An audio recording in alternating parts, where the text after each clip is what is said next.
Hey there everybody, welcome to this ProWorkflow introduction. The intention behind this video is really to give an idea of what ProWorkflow does and how to get it started. For those of you who have maybe just signed up for a trial or a subscription account, you've got a blank account in front of you, you need to know how to get started. So I'll start where you'll be starting, just on the home page here. This is effectively just our dashboard. Not too much customizability involved, but it does give you summaries of all of your projects, tasks, time, your financials here, and then of course all of your upcoming activity. So based on the start and finish dates of your tasks and projects, an upcoming view of everything here, as well as recent activities that have taken place in the tool, and then all of your staff members when they last logged in and what they're doing now. The next place I'll take you in the tool is just through to settings. Before we really get started with adding our contacts in, maybe some projects, tasks, and time records, there's a couple of items that it's worth visiting in our settings page first. The first one being our general settings. This allows us to figure out our auto numbering system and where we'll be starting and effectively how it'll be progressing, as well as a couple of other things like whether or not your contractors and clients can see messages, what links are displayed across the top of the system, and how you treat empty categories within the tool and the various places that those show up. The next place is your look and feel settings. This is where you'll customize the look of the account. So update your logo, just right at the bottom here, your header logo. If you can, try use a logo with a transparent background. The reason for this is that you'll see here, our system uses two colors as a gradient. So in my case, red and orange, red starting here, orange starting here. But what that means is because the color isn't consistent, if you do use a solid color in the background, it's generally advised that you use the same color in both instances, because otherwise you'll be able to see that background color of your logo. If it's transparent, you circumvent this issue entirely and you'll be able to use whatever color scheme you choose, whether that's one of ours or something that you'll customize yourself, just like so. There's also this sample here, so if you do want to make any changes and just check out how it looks before you do it. For example, I might not follow through on this one. That's where you can check it out first. Now the next area is just down a little bit further. This is the Add Staff button. Very handy for when you're starting off with your account, for the reason that it's the fastest way to add in several staff members at once. For your new trials, for your professional accounts, you'll see this option just here. Please note for advanced accounts, this option will not be there.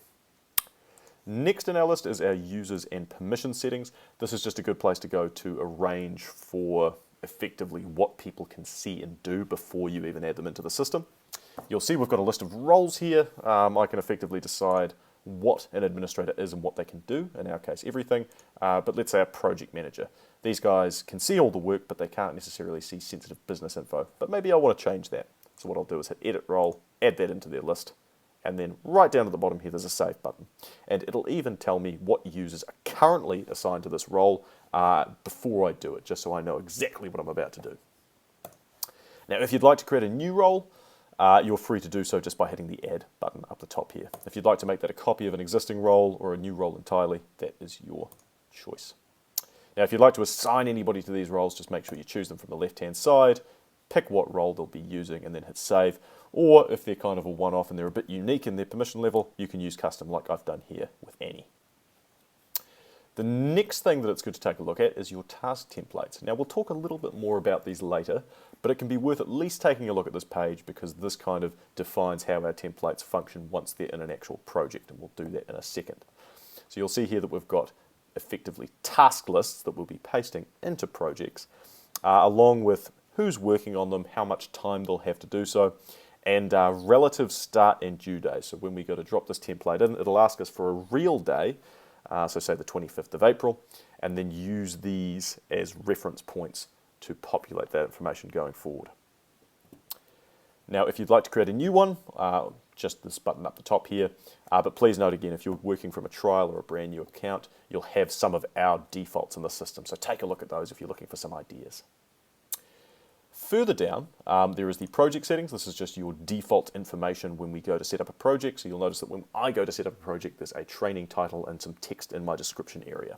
A popular option might be to use this as a place to perhaps prompt people to add in some relevant information, like scope out the project, define what will be happening, and define the ultimate purpose of the project and what you intend to be doing. A little bit further down, we have our category editor. So you'll see here that I have a series of departments built into my tool, but feel free to set this up in any way that will suit your workflows best. Sometimes that comes in the form of phase-based work, so you might have a phase 1 through to phase 4 as your categories, and you'll just be rotating your projects through those categories as you complete them, as you progress on them. But of course, if you'd like to do something more departmental like I've done here, feel free. If there's another way that you think you could do things, try it out, test it out, ask us questions if you'd like to, but we'd like to see you set up with the best system you possibly could have. There's also general task categories for those tasks that kind of fall outside of a specific project's jurisdiction, and then note categories here at the bottom as well. Quite similarly, we have a tags editor just below your category editor. Now this applies to contacts, projects, and tasks. And unlike categories, which you can only assign to tasks and it is one per project, sorry, you can only assign to projects and it is one per project, tasks apply to, again, projects and tasks. So the advantage that gives us is I can have a separate list for projects and a separate list for tasks, so I can kind of have unique identifiers that are applicable in both situations. Now the other advantage of using tags is that you can have as many associated to your projects and tasks as you'd like. So something in my case could be marked for review, but also perhaps requires a document to be finished, just as an example. Now categories and tags can be used in reports, so if you'd like to, like I've done here, have an issue tag and then a corresponding report that documents all of the issues for, say, tasks completed in a given month, you can do that too. Now, moving past, the one last thing you might want to check on this page is notifications. Effectively how to read this is on the left-hand side, we're seeing what notifications will be sent out, and then further on in the next 4 columns, we're seeing who will be receiving them. In my case, because again, this is a demo account, I have all of these notifications turned off. If you're trialing the system, you might want to do something similar, so just deselect all of these options, and even though I've got, say, staff and clients enabled, here, because the notification is never being sent out, it truly does not matter which of these are clicked in. However, if I do enable this notification to be sent, it will only go to staff members that are assigned to this new created project and clients that are relevant to this newly created project. So keep in mind, depending on what notifications you turn on, they're going to go out to different people. So just be sure that you've got the right build depending on your requirements. And again, if you do have any questions about this, please feel free to ask us. Moving back to our projects page, you'll see these categories are laid out here, and if I expand them, here are our actual projects. So we're seeing the titles, the clients, all of this information loaded in. But before we go to create a project, I'd actually like to take you back to contacts. Your account will be new, so it will be lacking in this department. But before we actually go creating projects, we need to have entities that we can attribute them back to. So to do that, we just go to our contacts page here. Now you'll see that we break our contacts down into individual contacts, so that's the left-hand side, and then organizational company contacts on the right-hand side. Now contacts, so the individuals, will all be linked back to a company. For example here, John, who I'm logged in as, is linked back to ProWorkflow. Annie here is similarly marked to ProWorkflow. If I choose the more generically named client contact, you see they are associated with the client company. On the company side of things, you can check the same thing by clicking on the company, and you can see on the right-hand side who is associated with them. And of course, clicking on either organization will take you back and forth between each side of the system. Now, the color coding defines what type of contacts these are. So Adam here, as an example, is the green, which is a client contact. The dark grey here refers to staff members, so these will be who's logging into our projects, who's going to be completing tasks, who's going to be adding time records. Orange is for contractors, who are sort of one-off users that we can provide free access to. They can log into the system and take a look at their assigned projects and tasks and even complete those tasks. There is also other. Now, other is kind of a miscellaneous category here, but feel free to use it if you have contacts who you'd like to store their information in the system. However, you're perhaps unclear on which other category they might fall into.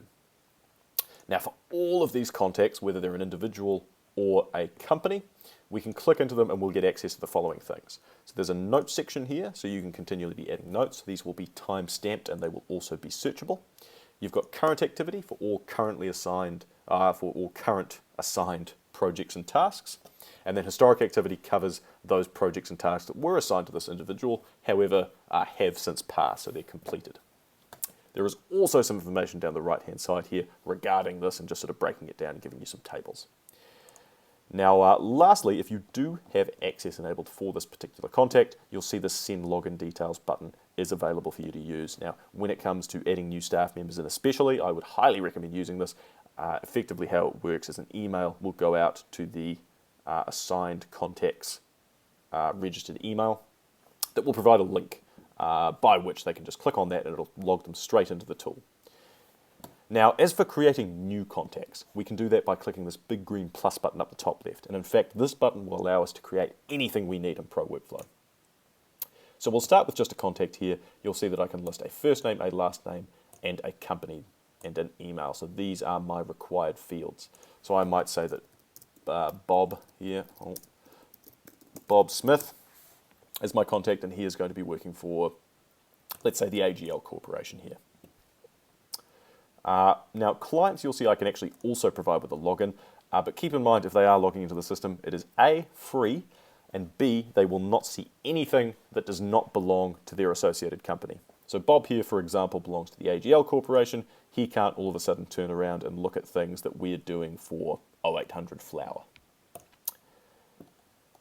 On the same side, if I just quickly enter in an email here, we can go to further info. And what that will do is show us address information as well as social media and a drinks preference down the bottom here. From here we can also access our tags menu as well as set a profile picture for this contact. Now, creating a company contact is done in much the same way, but you have a few different fields to fill in. But keep in mind, everything you really need will be here. So you've got their contact information, their name, their code, their address, their social media, and then again, back to our tag system up the top there. When it comes to adding in new staff members, just to say, by the way, you'll see that I am able to choose a role right from this menu. So if we have set up roles before, then we can use these new ones here. Now that we have some context in the system, perhaps we have some staff members added in, we have some clients that we can reference projects against, let's go to our projects page and actually add in a new project. So from here, I need to hit the plus button again, and you'll see because I'm on the projects page, that is where I'm being directed. So the Add Project pop-up has two required fields. The first is your client, the second is the title. Now, remember before in our project settings, our default, I had some training in the title, and more than that, in the description area, I had some lorem ipsum built in, just so there is an idea of what text looks like in this area. So that field has come through for me automatically. Now, all these other fields here, as I said, not required, so we can feel free to, for example, with the start date, clear that out. Maybe I'm setting up this project and I don't know exactly when I'll be starting quite just yet, so I'm free to clear that out for the moment. The rest can be edited on demand at any time over the project's life cycle. So if maybe we're unclear of the category, we can just leave that for the moment and change it when we do have a bit more awareness as to where that's going to sit. Now, you'll notice that this specific demo account does have quotes and invoice enabled. If you don't have those fields enabled, however, you would like to leave, say, a quote total or invoice total, you'll just need to hit the Use Manual Total buttons and you can set those values in yourself. If you do have those modules enabled, any quotes or invoices that you attach to this project, those values will be displayed here under the automatic setting. Now, description is fine by me, the notes are fine. The assigned to is where I choose effectively what contacts will be associated to this project, so which staff members will be working on it. Let's say Annie and Harold.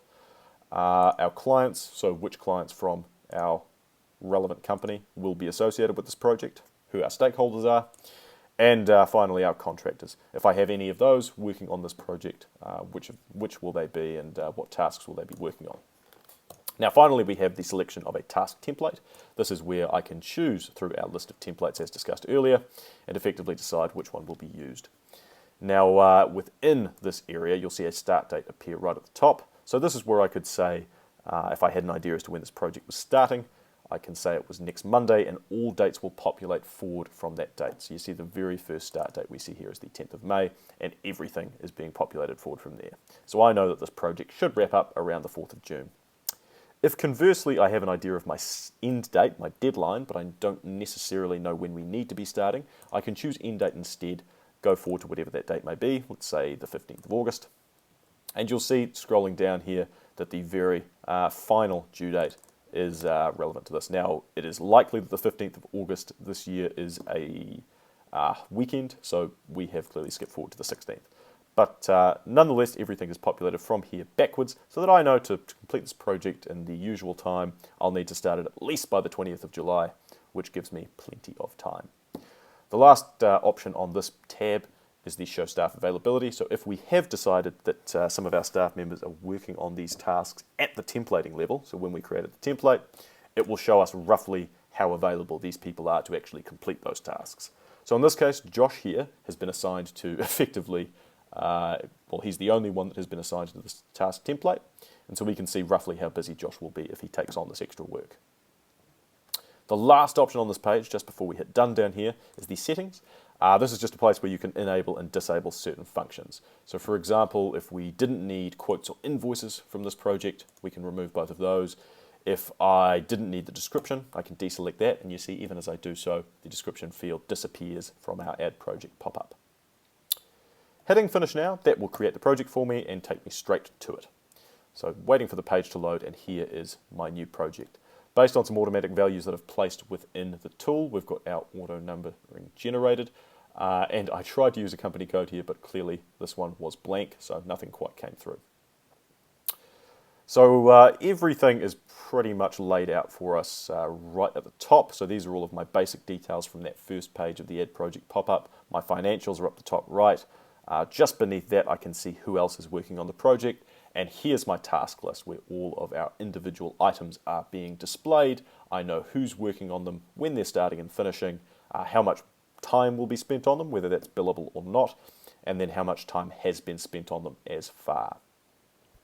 To add in new tasks into the task page here, you just need to scroll down to the bottom of the page, and of course if your project is at this point blank, you didn't use a template, this feature here would be appearing right at the top. So if you'd like to sort of build out your task list on a more ad hoc basis, we just need to click Add Task, and then we can start typing, and then hit Enter, and then that task has been created for us right away. We can see that John's been assigned. I could have set start and finish dates had I chose to, but here we go just there. Now you see there's a bit of an order to these tasks. So right here, account setup is our first, followed by 1.1 through to 1.3, and then we go through to research and communications, or recommendations rather, which is task 2. So that subtasking function is controlled by these arrows here, but to get these sort of emboldened tasks that you see have a collapsible function, what we'll need to do is go into our Add Edit Tasks menu, and you see here, account setup, research recommendations, site work, etc. are all set up as heading tasks, whereas everything else is normal, like so. From this page, by the way, I can edit any details associated with the task just by hitting the drop down with on it.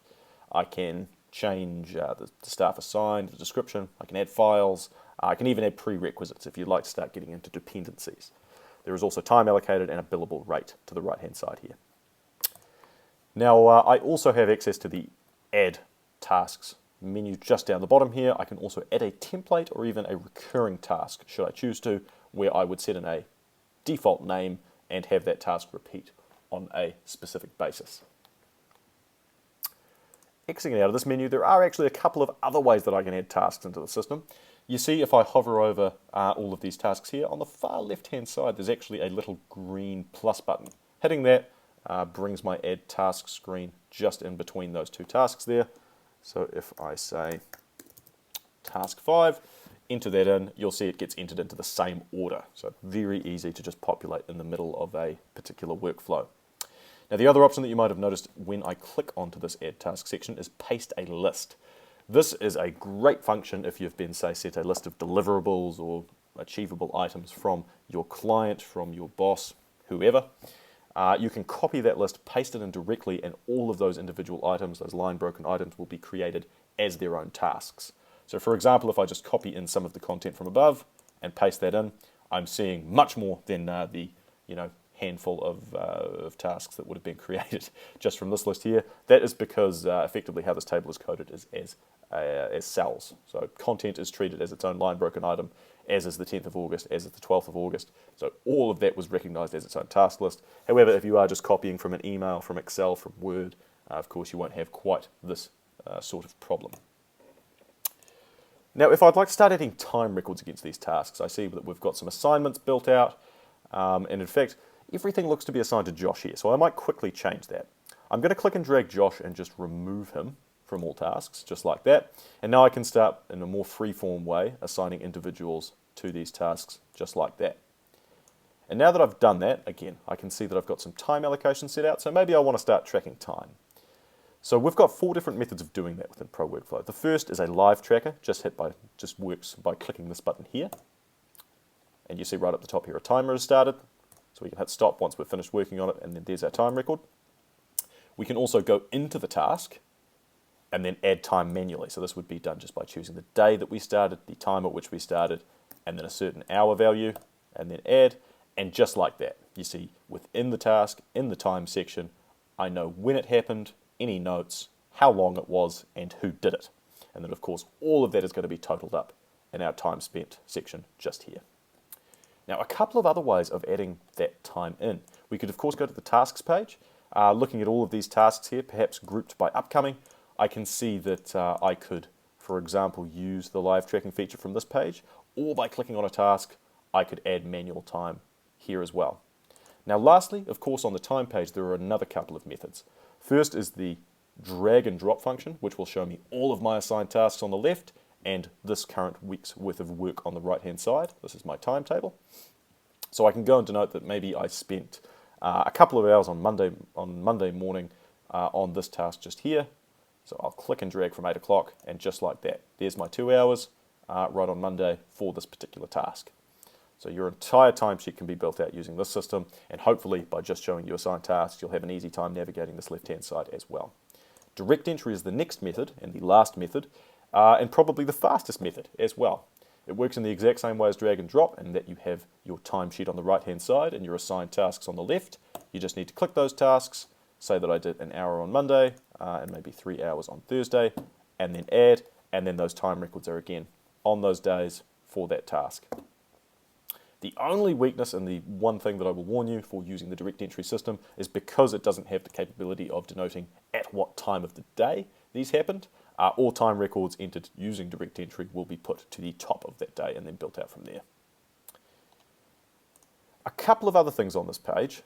In fact, back on our projects page, you see if we do click into any one of these projects, as well as having our task list, we do in fact have a timeline page as well. In fact, just so we're clear, I'll go back to the project we were looking at 2 seconds ago, the one that we created. And I can do that easily by clicking on our magnifying glass search option and going back to our recent projects. So if we scroll a little bit further down, you can see that we have a timetable here. So because we built out this project a little bit forward in the future, we can just scroll the appropriate amount, and here our project is. So the first thing you might notice is the dependency built in. We can set out new ones just by hovering over the task, grabbing that blue dot, and putting it forward just like so. So now task 2.1 is dependent on both tasks 1.1 and 2.1. We can also edit dates from this section, so just by clicking and dragging we can postpone or bring a task forward. We could extend it, giving it a few more days, or we could push its start date back slightly. I can do this in bulk, let's say with these tasks here, by highlighting several at once using a lasso function and then moving them all in bulk, just like that. This timetable, of course, just applies to this project, but from the time page, I can go into the timeline here, and I can see one that applies for multiple projects, well, across all projects as is, but if I go into adjust filters, I've got a few more options surrounding what I'm seeing, down to even removing the tasks from that view, so I'm only seeing project start and finish times. There's also a calendar, which you're free to use, which will show start and due dates just across a standard calendar view. You can also set up events from this view, just like that, which are slightly unique from tasks in that they don't have a project association, and you can choose a specific start time, as opposed to just a day on which this task will commence. Hopefully this has been a enlightening view and a good way to introduce you to ProWorkflow. If you have any questions for us at all, please feel free to hit the question mark button at the top right of the system. That will open up a chat function for you where you can directly interact with one of our staff members. Of course, you can feel free to email subscriptions@proworkflow.com if you have some product-related questions or you require any training, which is, by the way, a free-of-charge service for subscribers. Or you can email through to support if you've run into more of a technical issue. We're more than happy to help with anything that you require, and again, all of our support is on the house, so you just let us know what you need and we'll do our best to help you out. Hopefully I'll be in touch with some of you in future for training, but for everybody else, we'll catch you next time, and if you'd like to check out any of our other videos on our channel, please do. We'll see you later.